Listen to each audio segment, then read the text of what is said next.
Hello viewers, কেমন আছেন সবাই? আশা করি ভালো আছেন। আমার চ্যানেলে আজকের রেসিপিটা দেখার জন্য অনেক ধন্যবাদ।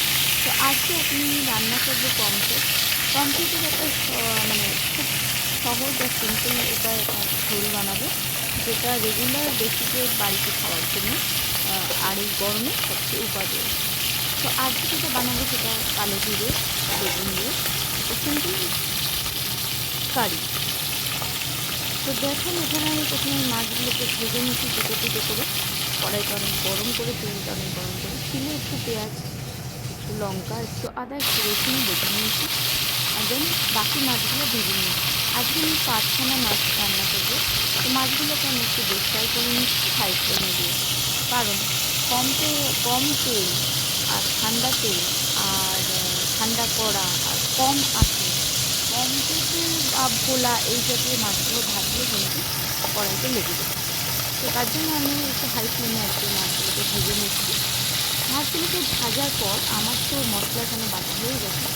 ওই তেলের মধ্যে কালো জিরে, কাঁচা লঙ্কা ফোড়ন দিয়ে পেঁয়াজগুলোকে ভাজা করে নিয়েছি। বেগুনগুলোকে ভেজেছি। তারপর বাটা মশলাটা জল দিয়ে দিলাম।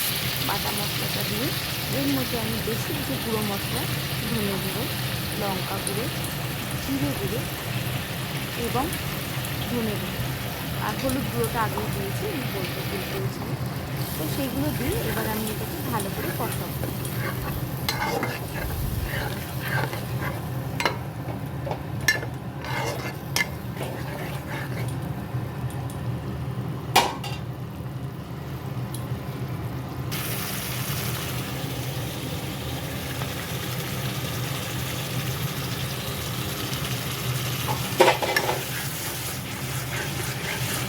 কষানোর পর আমি এর মধ্যে একটু টমেটো কেচাপ দিয়েছিলাম।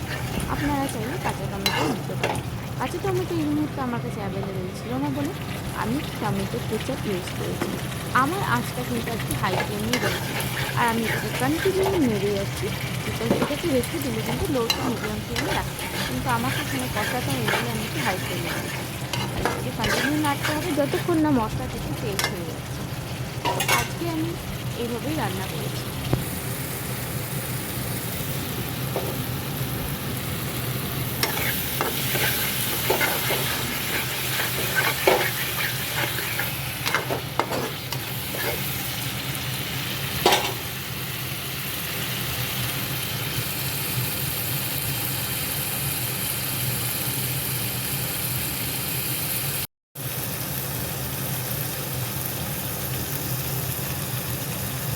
তেল মশলা ছেড়ে যাওয়ার পর এর মধ্যে আমি দিয়ে দিয়েছি জল, এবং জলটা হালকা গরম হলে আমি মাছগুলো আস্তে আস্তে এখানে দিয়ে দিচ্ছি মাছের ঝোলের মধ্যে।